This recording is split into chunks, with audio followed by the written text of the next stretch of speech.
क्षमा परवाने को जलना सिखाती है, शाम सूरज को ढलना सिखाती है।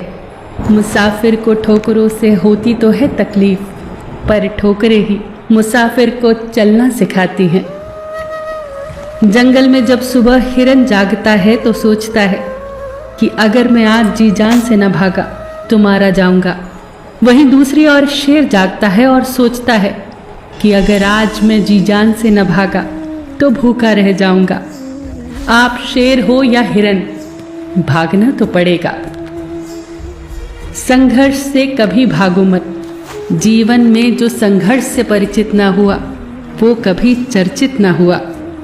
जीवन में संघर्ष का आना बहुत जरूरी है, क्योंकि फूलों की हिफाजत कांटे ही करते हैं, माली तो बहुत बाद में आता है। एक फकीर नदी के किनारे बैठा था। स्कूल जाते लड़के ने उससे पूछा, बाबा क्या कर रहे हो? फकीर ने कहा, इंतजार कर रहा हूं कि पूरी नदी बह जाए तो फिर मैं पार करूं। उस लड़के ने कहा, कैसी बात करते हो बाबा? पूरा जल बहने के इंतजार में तो तुम कभी नदी नहीं पार कर सकोगे।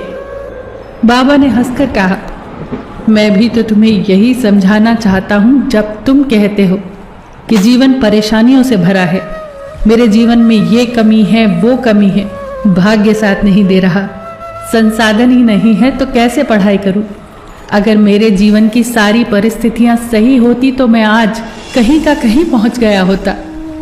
बच्चे सुन, जैसे नदी का जल कभी खत्म नहीं होगा, एक धारा के पीछे दूसरी धारा जरूर आएगी, ऐसे ही जीवन कभी हमारे हिसाब से नहीं होगा।